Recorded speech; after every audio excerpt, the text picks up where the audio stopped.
I don't want that.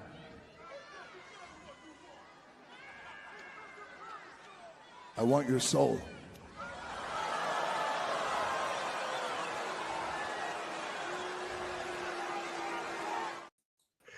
Hello, everyone, and welcome to Body Slams and Pinfalls. I'm WhattaDay Joe Lowry, and whether you're watching us live or on tape, thank you all for joining us.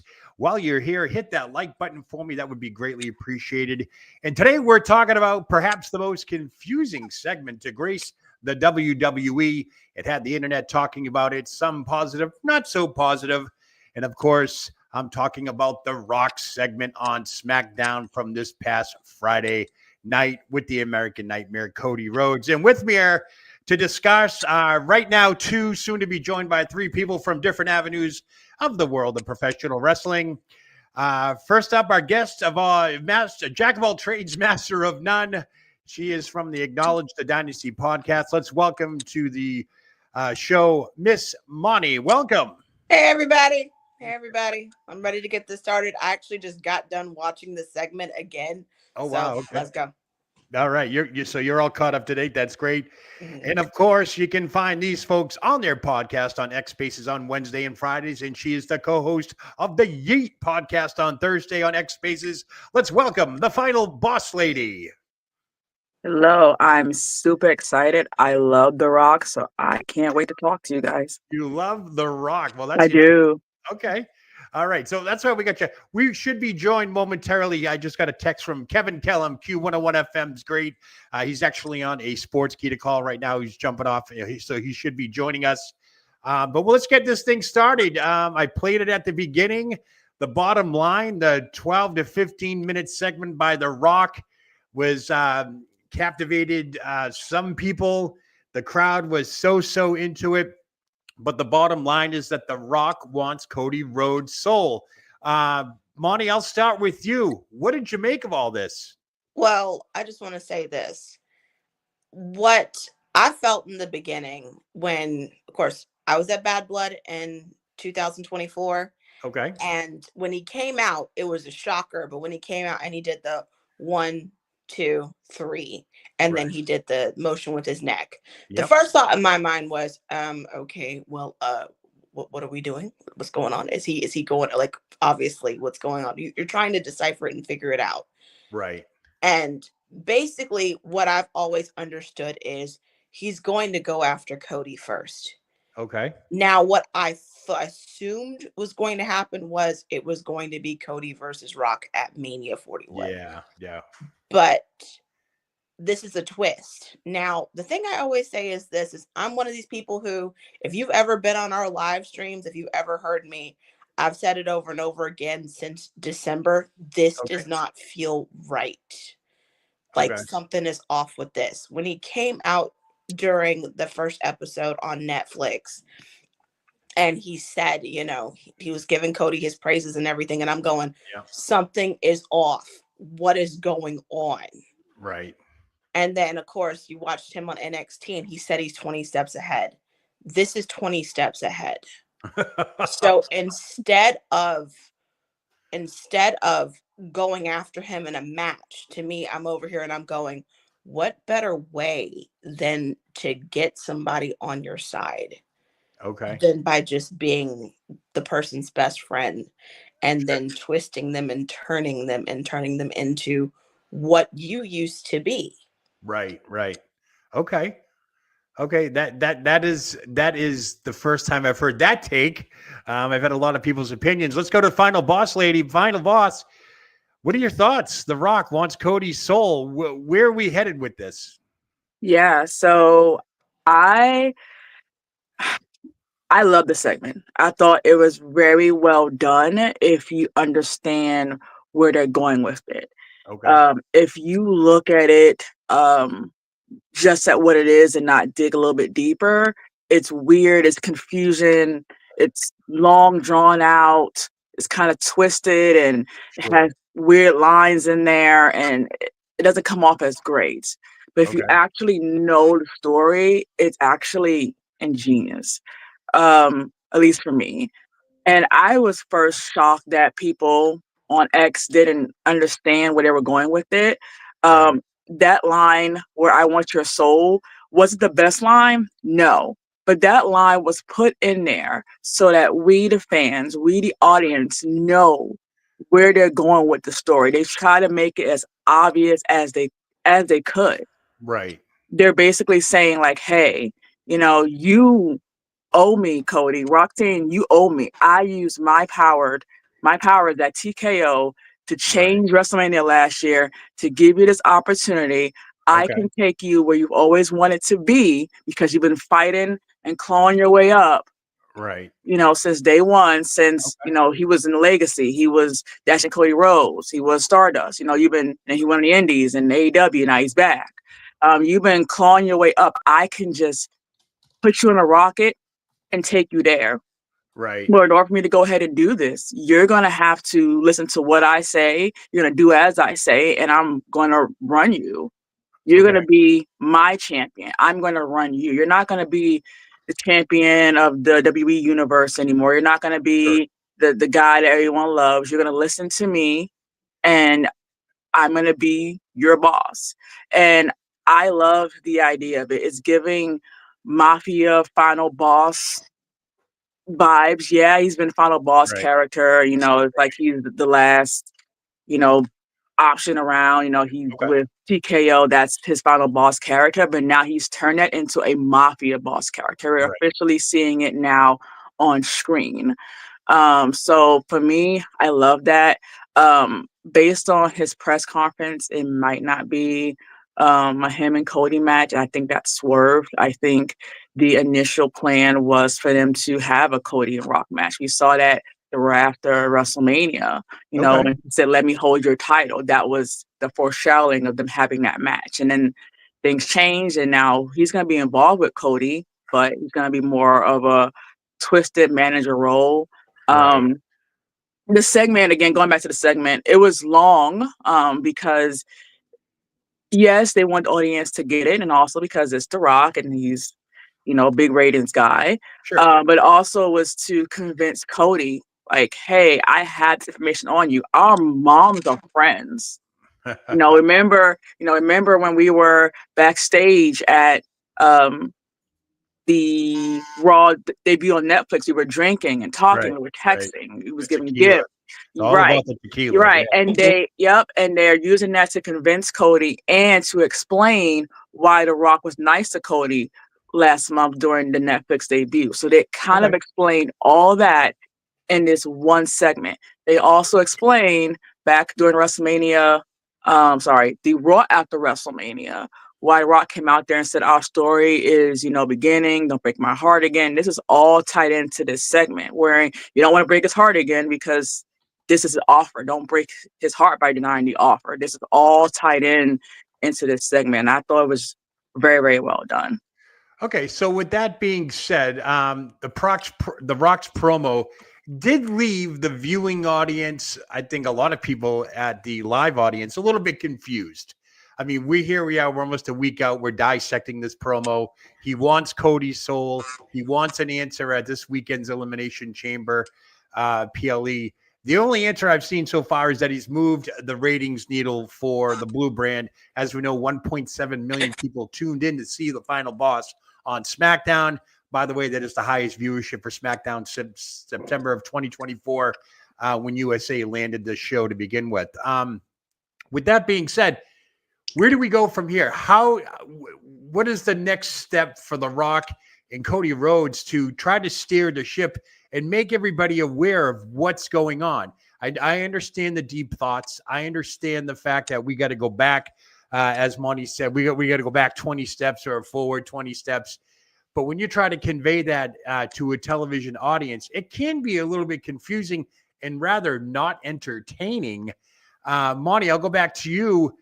Do you think this is The Rock's best promo he's ever done? No, it's definitely not. He's had promos in the past that have been a lot better. The promos that he cut last year were a lot better. It was not his very best, but it was. The main thing is that he got the lines out the way. He needed to say, "I want your soul," and of course, to see everybody's reaction to it of what's going on, we don't get it. the main thing and the main purpose of that was, and I had said it in our live, this is temptation. He's trying to tempt him into Temptation. doing what he Okay. wants to do. Temptation. Using his family, using the fact that their moms are friends, gifting him all lineage. of this stuff. He's trying to get Cody to join forces with him. Right. It was a great storytelling, definitely by The Yes. Rock, talking about the lineage, the Rhodes, and the Johnson family and so forth. Final Boss Lady, was this one of The Rock's best promos, you think? It wasn't, but Okay. it wasn't meant to be. Okay. This was not meant to be one of the Rock's promos that you're going to remember and take clips of it and then play it years down the line. The whole point of this promo was to have the audience understand the new direction of the story. Okay. So the viewing audience, a lot of people are saying, what the heck is going on? They're confused. WrestleMania is coming. We're going to get an answer on Saturday. Cody Rhodes, Monty, what do you think? What do you think Cody Rhodes is going to say? Okay, so in my honest opinion, I'm one of these people who this can go either way. But my opinion is this: either way, he's done. He's done for. It is Cody's done for. You think he's done for after this? Either way, if he joins forces with The Rock, I feel like there's to me, there's a little bit of there's some treachery there. If he joins forces with them, he's done for. Right. If he says no, he's done for. Right. So, I've heard this is the proverbial heel turn from Cody Rhodes. Joining us now, a little bit late, but better than never. Q101 FM's Chicago alternative. I'll put on my radio voice for you. It's Mr. Kevin Kellum. Kevin, welcome. Wow. Yeah. Better late than never. I had a meeting with our friends in India at Sports Keto that stretched a little long. Late night for them, but early night for us. Ladies, I enjoy the takes here. It seems pretty easy. I like that people have cooled down on the initial, like, what is this? How come you didn't just make a match? Like, there's so much TV before we get to WrestleMania. The amount of people I saw bitching and moaning that a WrestleMania match wasn't made is just outlandish, because this is a week before Chamber. All right. Yeah. We have so much TV to do. Yeah, you have to have TV that I want to tune in and watch before I get to WrestleMania. This isn't 1999. You don't need to tell me what I'm going to see in 2 months that I have to pay a pay-per-view money down for. It is so much more accessible. When it's so much more accessible, that means you have to really build out the big page-turning chapter things with this. We're not telling stories like we did 25 years ago. We're telling stories like we do in 2025. So I think giving a thicker book with bigger cliffhangers is probably what they're going for, and that means more to people that spend more time watching on apps. That's why you have seasons of shows. That's why people spend more time with TV shows than they do with movies now. And it means something when you put $10 down on this app and different stuff a month. And I think they have to leverage that, and I think that's kind of what they're going for here as well. Right. Final Boss Lady, did you like the fact that The Rock came out with his music combined with a WrestleMania for next year intro? Was that confusing for you? No, and no again. But I get the concept. He really wants to hype up next year's WrestleMania. Anytime they're having a show, no matter where it is, especially for big shows like WrestleMania, they're supposed to hype up the city, the state that they're in. And that was the whole purpose of him doing that. They're going to New Orleans or Nolans. So Nolans, yeah. So they really want to hype that up. So I think him having that intro, right before he announced the place for WrestleMania next year, for them to hype up, he's coming to my city. Oh, he said my town. That was the whole idea of that. And I think WWE did a really good job of having both. One of the things that came up for the last time we saw Rock, which was, we saw him at NXT, but we also saw him the Monday of the Netflix debut, was he was out of character because they were promoting this is a business deal. They found a way this time to mix, okay, here's WrestleMania, business deal WrestleMania, please come. New Orleans, be there or be square. Okay, turn that off. Corporate Rock, right. Right. And then here comes your final boss Rock. So that way we got the best of both worlds. And I think they actually did that pretty well. I can understand how that's confusing for the audience, though. You know what I mean? Like where you kind of want to see the mask come on and come off at a certain time. Right. And I can kind of understand and flesh out where this is confusing. Specifically that press conference they do, because it's The Rock and they don't do them after SmackDown. It was mainly for the local press, which is smart. I as someone who's in the media and has done press conferences with like an AEW, and we've sent people from Sportskeeda to do them, and I've done it from the local side as well for sports teams and stuff like that. It's meaningful to sell tickets like that, and WWE's gotten smarter about doing that. And just, all right, we have to pound the gavel where we can do it locally, internationally, all these different things. So I get that, but at the same time, within the framework of the storyline, I think there's a lot of the audience that just simply wanted more clarity on this. But like I said, it's not the way you can tell stories when you actually have to service all these different episodic things. You can't, all right, we give it away, and then what else do you do for 2 months? You know what I mean? That's the other thing too. It's like the one thing that I do want to say is that everybody is starting to catch on. It's like it had to digest for a little bit for people to start going, oh, okay, this is what's happening now. Oh yeah, the initial reaction on Friday night was pretty. It was loud. It was loud. It was loud, but I wouldn't say it was like, oh, this sucks. It's just like confusion. Yeah, it was like, what is going on? People conflate to they conflate to a negative thing right away. I don't think it was the Rock factor 101 is what you're looking for. He did the I get the goosebumps type thing. Mm-hmm. But I'm really, really confused. I'm going to switch the topic just for a second. And why the hell is the WWE promoting next year's WrestleMania before we even had this year's WrestleMania? To me, it sounds like ticket sales, maybe a little bit down. Latest numbers from last Friday from WrestleTracker has them at 45,000 for night 2, 44,000 night 1, which leads, I think they're looking for 60,000, 9,000 tickets or so.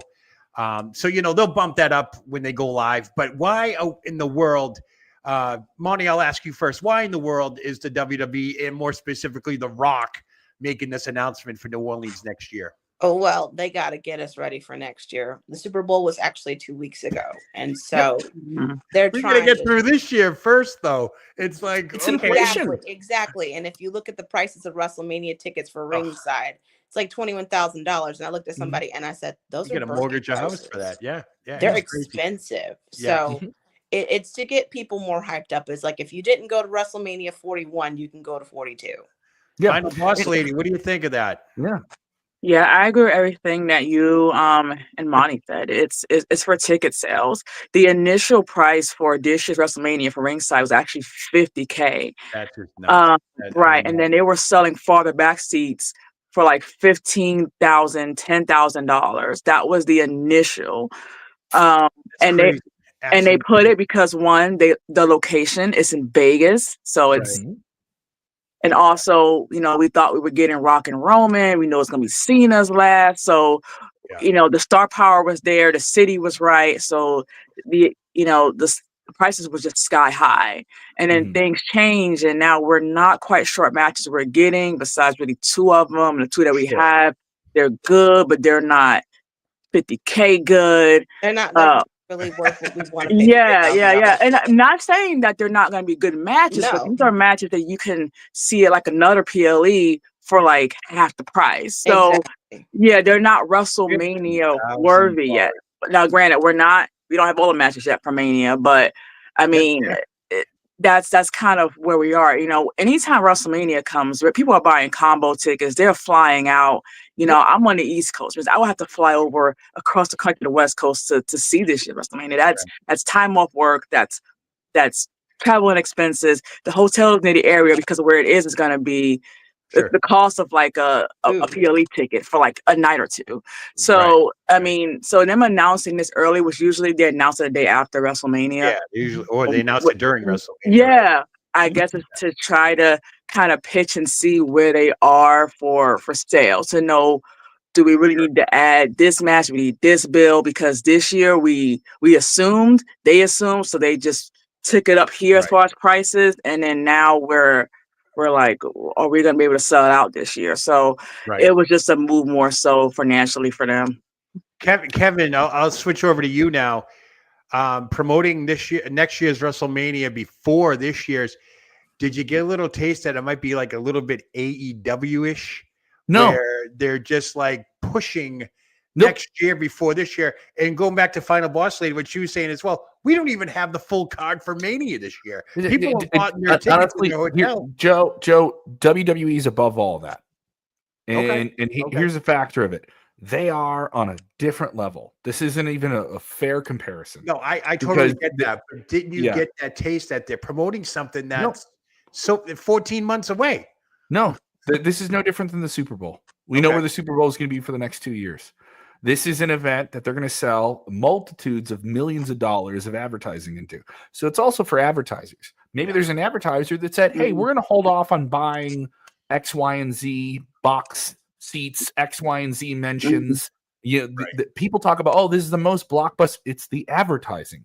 The elements of different things that TKO is doing with WWE to make money and maximize is built around it. Mania is the money maker. Mania is an event that people that don't want to spend money on SummerSlam and Royal Rumble, I can tell you from the advertising world, they will save their money and say, no, we want to be at WrestleMania because that is the show most casual people will watch along with diehard fans. It's a two-night event. It is a watch time maximizer. This is why Netflix spent all that money. This is why NBC will try to keep them if they can keep them on Peacock as well. Mania is a big money maker. That's why you say you're going to have this in a year and a half, because those people still, when they look at an event in New Orleans, it isn't just about ticket sales. It's about ticket sales and advertising and partnerships and all these different things. All right, we're not going to buy this year's Mania, but hey, give us some seats. We'll come out. We'll sit in the $5,000 seats. We're Snickers. We're insert major Fortune 500 company here. And you know what? Next year, we are going to spend $250,000 with you. Well, when you're looking at $50,000 ringside seats, I don't think those are people buying them. I think they're corporations buying them. Just like let's talk about the Super Bowl. A lot of the seats that are bought for the Super Bowl are bought by the sponsors. Budweiser buys a section, Coors buys a section, all that stuff. So, and then they give them out to their employees or their vendors or whatever and so forth. So it's not actual people buying. Like, I'm not going to go up to the ticket window and say, here's 50 grand, give me a ringside seat. I don't think that's happening. I think the WWE, like you said, is above everybody else now. They want the corporate atmosphere, all that stuff, and they want the fans obviously in attendance. But it's also inflation. I mean, it's also you got to look at how people inflate it, how it works internationally.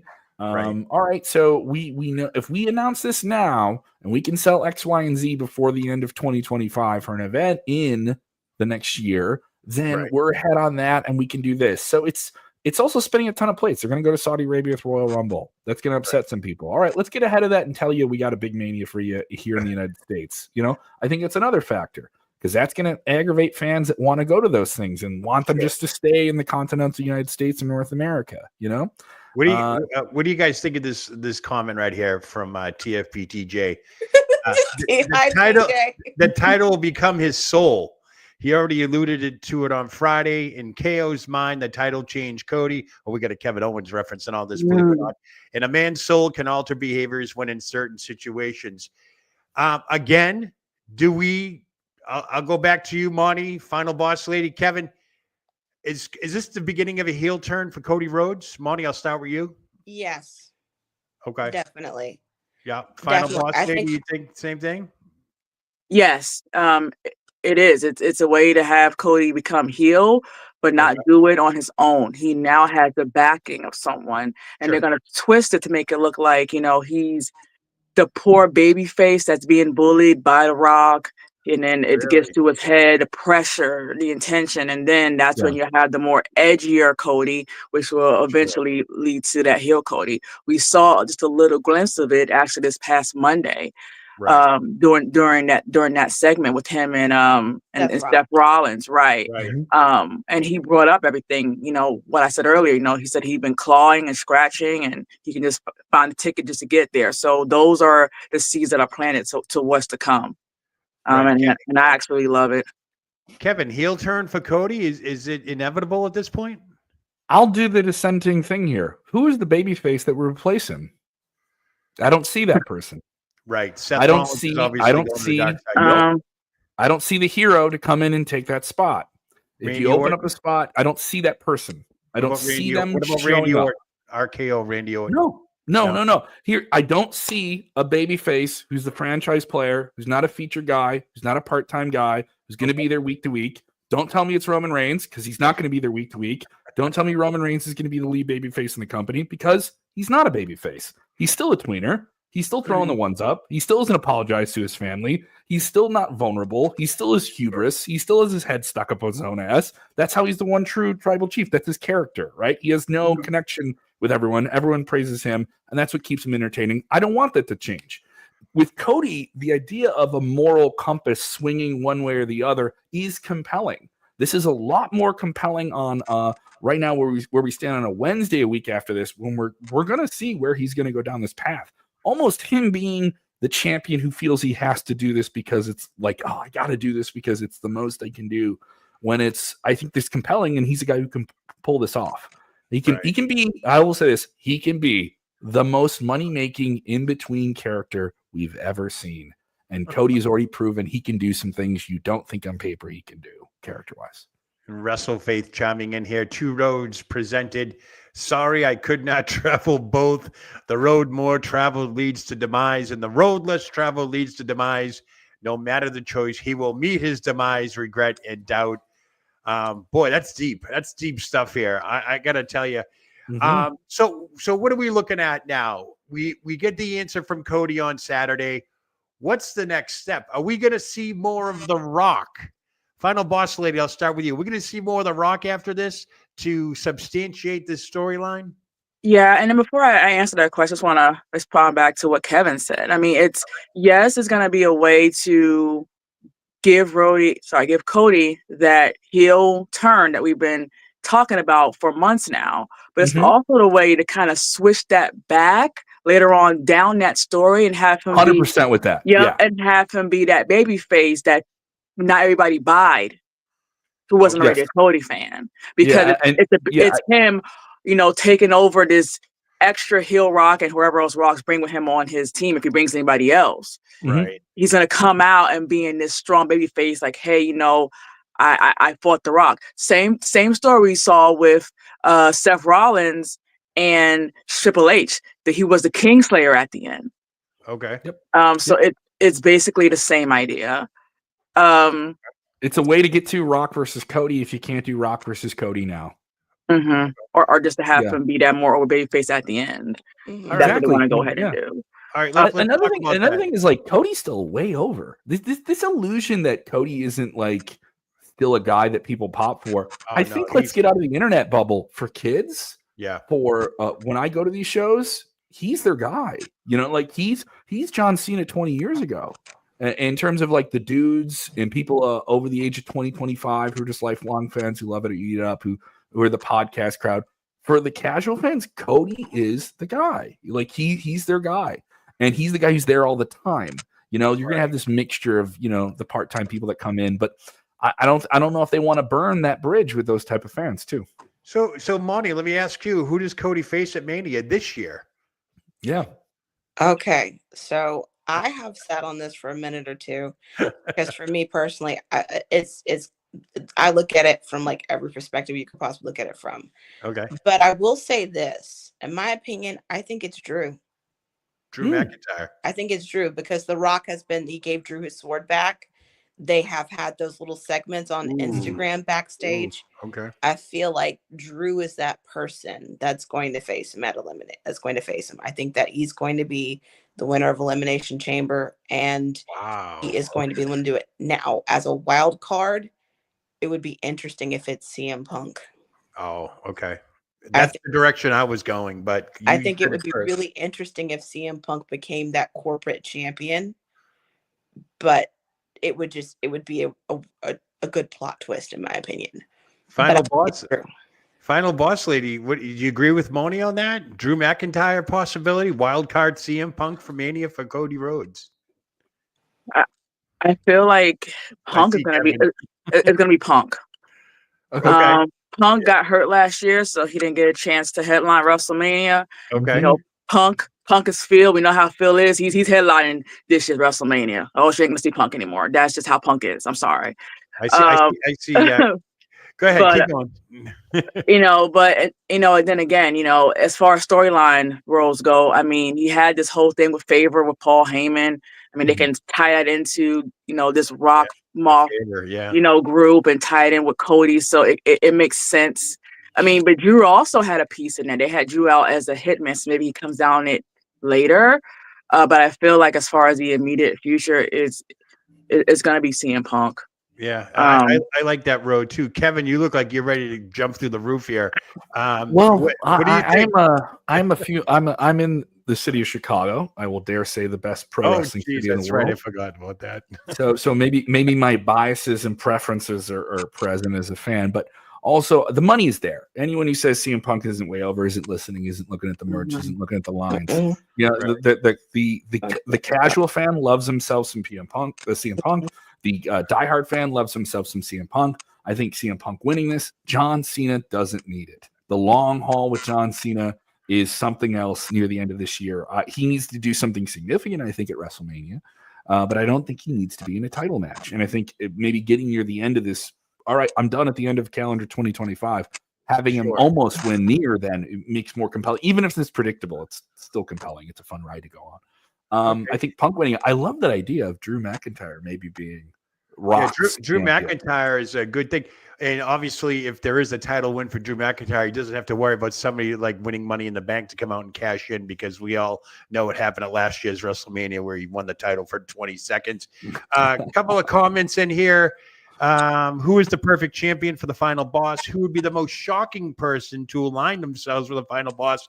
Moni, real quick, do you have anybody? It's CM Punk.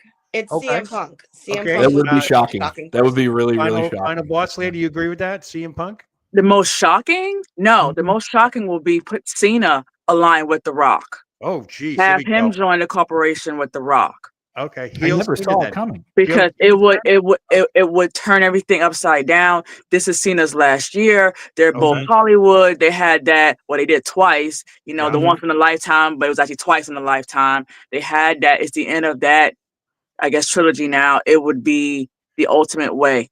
So I say as far as shocking would be Cena. As far as the perfect champion, really, if it's not Punk, then it could be Cody. And I don't even like Cody like that. So, but as far as the story, yeah. Okay. Another question, another comment here. If you want shotgun on when it comes to the final boss champion, I do have one idea. Let me pitch this curveball here. Here comes Kevin. You want another shocking one? Who's turned on all of these people before? Seth Rollins. Bingo. You think Seth is getting that push again? I think Seth being that type of guy where he just says, like, you went with all these people, bet on me. Like, I'm really now you want to play the politic game? Now I'm going to go with The Rock. All right. And I was with you for Cody and you almost did this, but screw it. I'm doing it. Like, I'm cashing it on me. I'm going to destroy Punk. I'm going to destroy all these people. I'm going to take out Roman, him just kind of like giving into the idea of just playing that game, All right, and then obviously WrestleFaith goes on to say, what if there's no new hero to replace Cody Rhodes? Well, you got to have somebody. Can't do that before Mania. You need a hero. You can trust no one but yourself. That's a very, very good quote. That can be used in any element of the world. I know people think I'm cray for saying this, but I see turning heel first. That's right. Final boss lady, got some fans out there. Okay. And Gus joining us here. Nothing would piss Roman off more than being Seth Rollins. That would add an extra layer to the eventual Rock Roman feud. Yeah, that brings me to mind with this whole thing. What's the deal with the bloodline now? How do they factor into this? Because the lineage goes back to the Rock. Moni, we talked about it. Where does Roman Reigns fit in with this, if he does? Honestly, that is a night after Mania conversation we need to have. Monday after Mania. That's Monday Night Raw after Mania conversation. Because while he did hug Cody first, that's target number one. The main target is Roman. So he's going to get him right after that. But in all honesty, watching the story and everything and looking at the details and whatnot, Bloodline's been taking a whole bunch of L's as of late. Yeah, they're all over the place. Solo Sikoa just coming back and so forth. And the turtleneck isn't cutting it, man. I don't like that honestly, look. the crushed velvet suits are that they're looking a little too dry. I do like the crush. He does have like a little bit of a I'm running a restaurant look to him. It You know what I does, mean? it does. But the thing is, it's like Jacob. You got Jacob out here looking like he's about to commit a burglary. Yeah, No, but like solo. I think Jacob's going to be the first one to get the push as not a heel, but as a baby face, believe it or not. Because I think we're heading towards Jacob versus Solo at Mania. Could be. I have the same feeling too. I think that, and this is what I always say, especially since Jay has his match against Gunther. I do not want it to happen, but I would not be surprised if Jay lost, because the way that the family has been taking losses, the fact that Naomi was the one who got pinned on Monday, right? Like, in my opinion, there's something there, which means I'm like, wait till the Raw after Mania, and Rock comes out there and he cusses everybody out. But I keep asking everybody, I keep saying, what are we gonna do when The Rock tells us to acknowledge him? Because you guys are coming. That's what I thought was going to happen when The Rock came back the first time. He was just going to have a huge tribal meeting and say, what the hell is going on?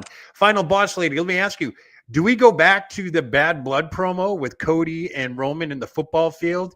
Do we get some sentences out of that could possibly, Triple H and the long-term storytelling? Would anything pop out of that promo that would, put Roman Reigns in the spotlight at Mania? Somewhat, yeah. I feel like, the whole story right now is Roman's written off TV. He got, beat up by Seth Rollins during the Royal Rumble. So when he does come back, he's going to come back to Rock working with Cody, or at least trying to get Cody on his side. He's going to come back and say, what the hell is this? So it's either you're going to have Roman align himself with Rock and they're both going to be part of this major heelish organization, or they have Roman come back and say, what the hell are you doing here? This is the guy who took my title, and that's how you have the Rock and Roman feud. So they can have it go either way. Yeah. Oh, the possibilities, huh? The possibilities are fun. And that's everyone's what makes crapping on this thing on Friday, but now look at all those possibilities. That's what makes it fun to be a wrestling fan now. Here's another comment. Seth being the chosen one would be hilarious, especially with the arrows that both the tribal chief and the final boss threw at him. It's funny. I put up a short the other day. It was an old short. It was when The Rock told everybody to F off and all that. He called Cody Rhodes' dog Pharaoh a shithead, and he called Seth Rollins some other name and so forth. So to me, you got to go back to last year. The man was beating the crap out of Cody Rhodes, the belt, and bloodied him. And all of a sudden, we got them drinking tequila together. To me, in pro wrestling, you got to build up that storyline. I feel like this storyline is going everywhere but where it needs to go. Kevin, I'll start with you. What's the night after Mania look like for you? I don't know. And you know what? I don't think that's a bad response to that question. Right. I want to know, but I don't know. I think in an era where we're constantly speculating and everybody has a phone where they can espouse their opinion, and we exist in that space as well. And people want to know what you think, right? My thing is, I love not knowing. I love having an idea of what could be, or is there a possibility of it?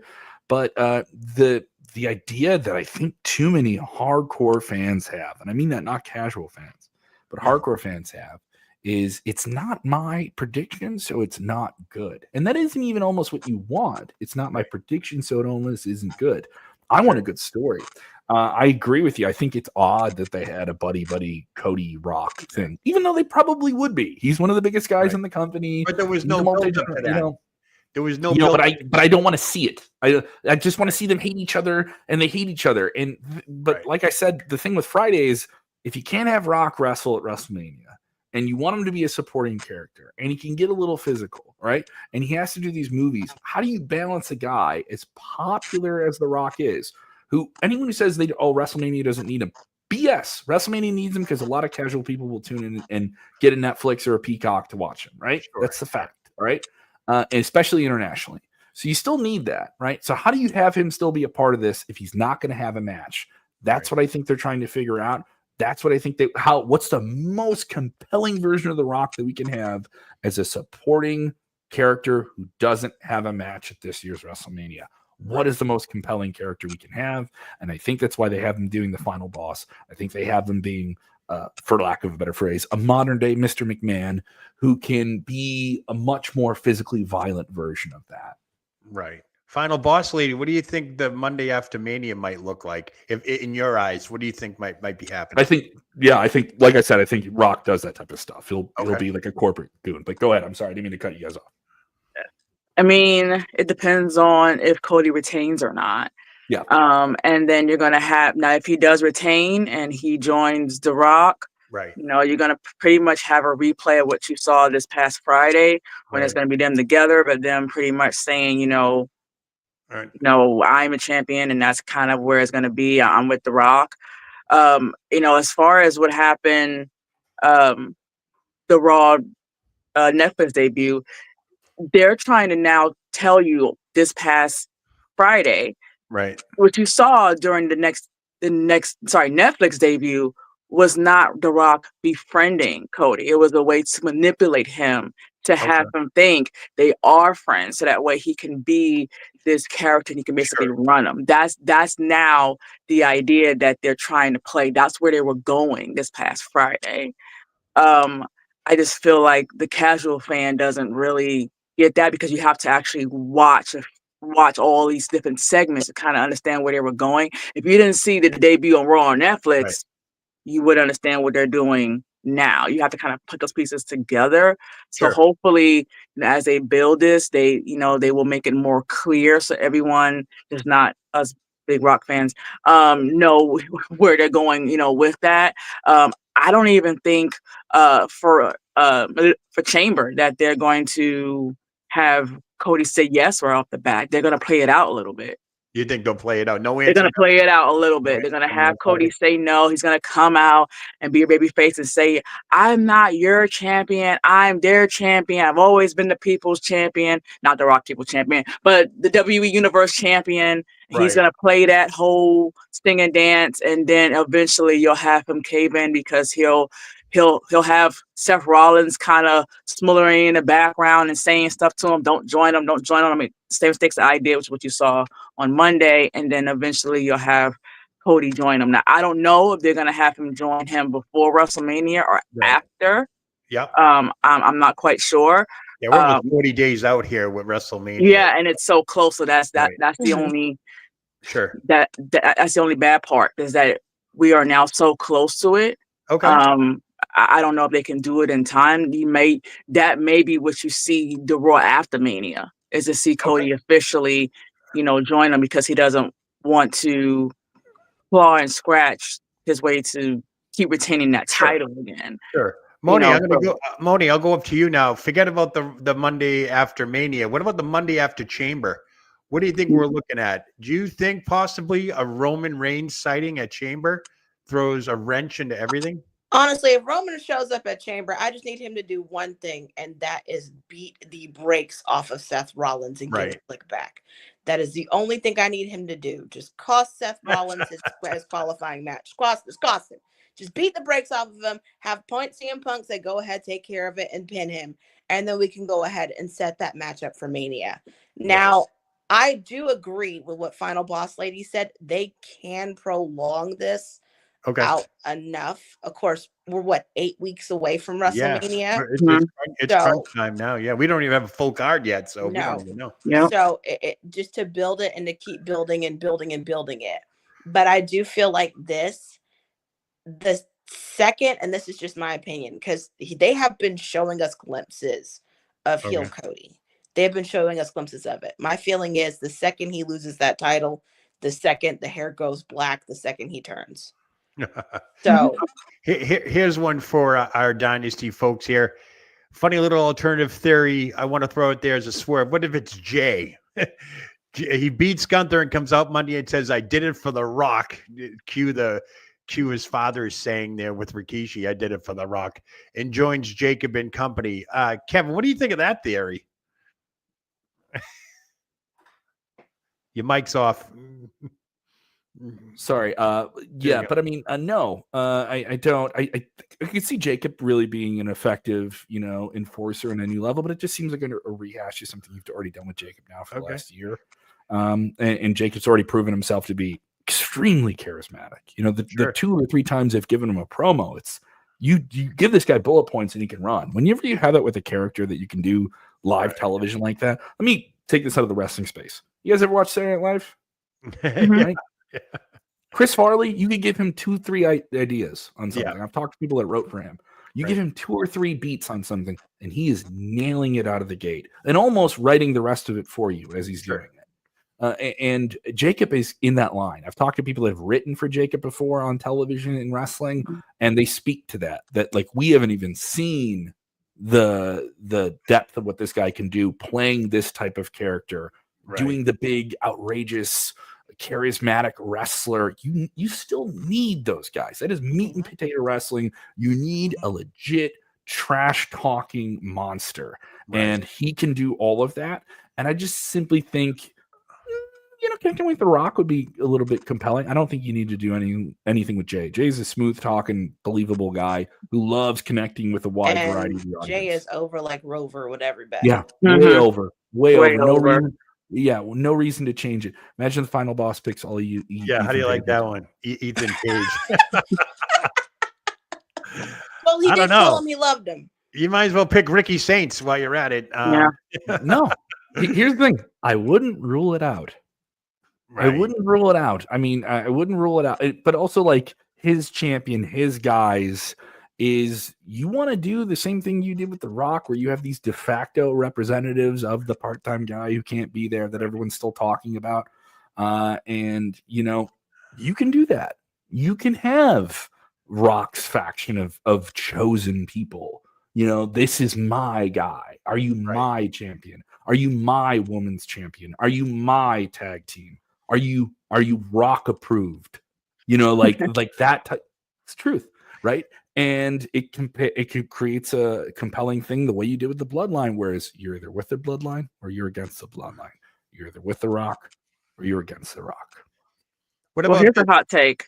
So we looked at, who can be that baby face, that shining armor if you're gonna have this twisted Cody now? Sure. Yeah. It's Seth Rollins. Even though I don't like Seth Rollins as babyface, it's Seth Rollins because he's the guy who this past Monday telling him don't make the same mistakes that I did.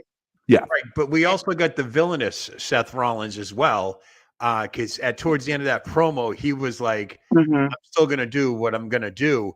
So it's like, okay, he's trying to give Cody. I mean, these guys were hell in the cell a couple of years ago, and Cody had that historic match with him with the coming back from that torn labrum and so forth. Yeah, and that was a beatdown amongst beatdowns, a hell of a match of the year, in my opinion, back then. But you got I was there. It was incredible. Yeah, these two warriors in face to face on Raw. I get what Seth's telling Cody, but it almost feels like it's not only Seth Rollins, it's everybody else saying at the end of the day, you're champion, Cody. I'm still coming for your title. Let's throw this out there.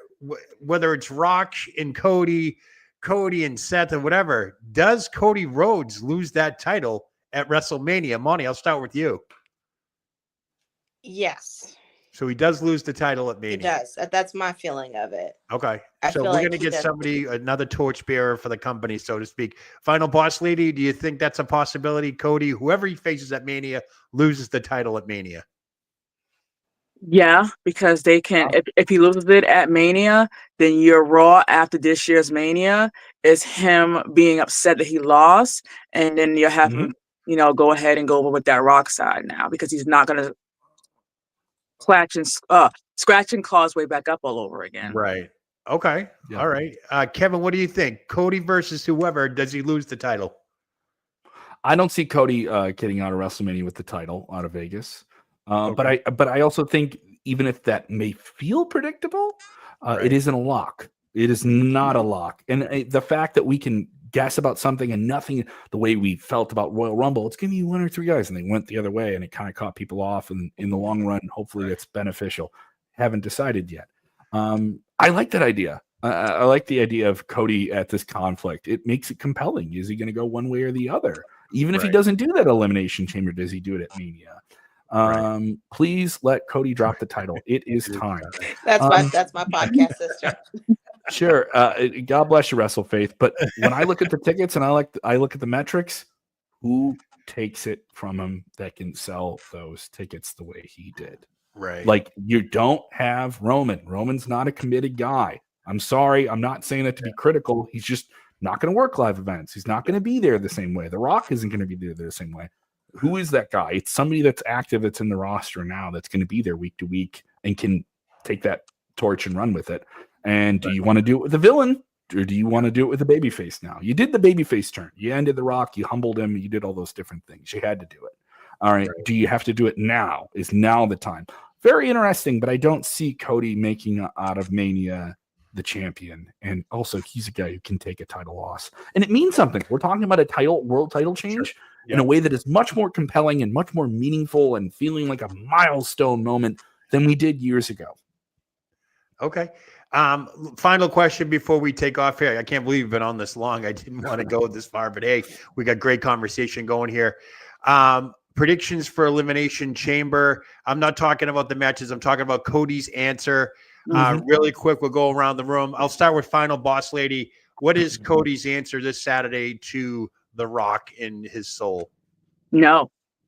Just flat out no? Well, he's going to build that and say, like, hey, babyface Cody, I'm their champion. It's going to be no. You're not going to see that yes until the Raw after Mania. So it's going to be no. Monty, what do you think?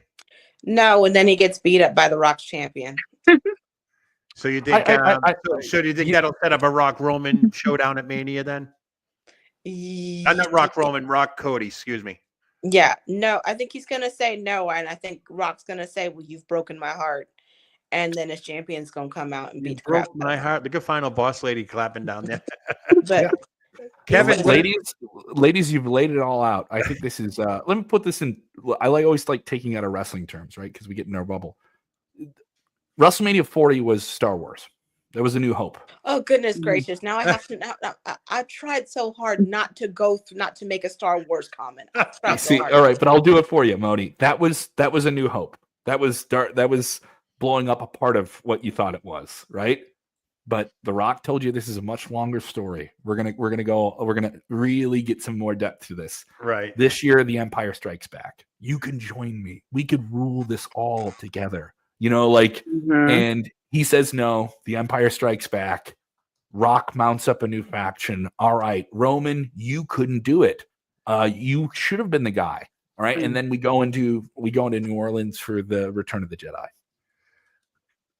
Okay, so we're doing the Star Wars theme now. All right. I only got as far as Empire Strikes Back. That's how old I am. I'm sorry. My references were episode 1 through 3. I was like, okay, so basically what this is Padme dies and he's in the fire pits, and that's what's about to happen to Cody. Yeah. Cody. This is a little bit more Revenge of the Sith on this one. Pretty much. Like, he's about to become a Sith Lord and join Senator Palpatine. Cody, I am your father. Yeah, imagine Cody. that. I am your father. You see The Rock being Cody's father, that'd be a riot, huh? Oh my God. My mother had an affair with the dark side. That's why I want a piece of your soul, Cody. Unbelievable. All right, folks. Well, that's going to do it for us here at Body Slams and Pinfalls. Monty, real quick, how can everybody find you on social media and all your good stuff? We are at ATD Podcast 23. Linktree is in our bio, and you will get all the links to our YouTube, our Twitter, our TikTok, our Facebook. We are pretty much everywhere on every social media app. All right, Final Boss Lady, how can they find you? Yep, you can go to Island of DWE. It has me linked. It has my other partners linked, and you can catch us on X on Wednesdays, Thursdays, and Fridays. What's DWE stand for? I'm curious. Designated Wrestling Entertainment. And I came up with it. And it's super over. So be clear. Very over. Kevin, you got a lot of stuff going on there. How can everybody find you? Besides Q101 FM, Chicago's alternative. Yeah, I'm on Q101 in Chicago, the alternative rock radio station. I will be on air while I'm in Toronto, which is a very complicated thing to do in Chicago, but we'll be doing that. I will be in Toronto for the Elimination Chamber. I'll be there for Sportskeeda Wrestling. If you're on YouTube, we got 178,000 strong on the Sportskeeda Wrestling YouTube channel. We have a bunch of stuff coming out pre-Elimination Chamber. If you follow Sportskeeda, we're on all the different apps and different things like that, but we have a ton of stuff. We have a 4.5 hour, the last time I checked, John Cena career retrospective that we've been working on for 4.5 hours? Months. 4.5 hours. It'll be in multiple parts. Okay. All right. You're So not putting it all at once. Okay. No. I think we're gonna break it up. But it is probably one of the biggest projects I've worked on. We have a bunch of other smaller like essay breakdown videos and different things like that. I'll be shooting a bunch of different things. If you're going to Elimination Chamber, seek me out because I want to talk to fans and shoot content with fans. That's a big thing we're going to be pushing for. Right. And I just filmed an interview with Joe Hendry today, the TNA World Champion. So that'll be dropping. Believe in Joe Henry. Yeah, that'll be out on WrestleBinge. So we have two different channels on YouTube. We have the Sportskeeda Wrestling main channel where I do these deep dives, essays, and breakdowns. And then we have WrestleBinge, which is our kind of personality-driven channel. Yep. Vince Russo on there, Dutch Mantel is on there. Joe, you're on there often as well, doing a bunch of different content. So we have that. My interview with Joe Hendry will be dropping in there at some point in the next week. That's cool. TNA World Champion. Good stuff there. Monty, Final Boss Lady, Kevin, I want to thank you all. You can find me right here at ringside with WhattaDay Joe Lowry. Tuesday nights on Sportskeeda with Q&A with Hall of Fame wrestling journalist Bill Apter and Joe from WrestleVotes Radio. If you have not checked out Joe from WrestleVotes Radio, I strongly suggest you do. He has insiders that work in the WWE. So when he gets information, it is 100% solid. This guy is on cue. So he drops his shows on Thursdays as well, but he's on Tuesdays with some teasers. So you can join us there. But Monty, Final Boss Lady, Kevin, thank you so much. Elimination Chamber this Saturday. We'll get the end result, Cody's answer. We'll get his answer. Hopefully it's a good one. But nonetheless, thank you all for coming on. And thank you for everybody in the comments today. Unbelievable stuff there. Good comments. And again, thank you all. Hit that like button. Be sure to like and subscribe to all of us here. And I just want to say thank you. So we are out of here. I'm Joe Lowry. What a day.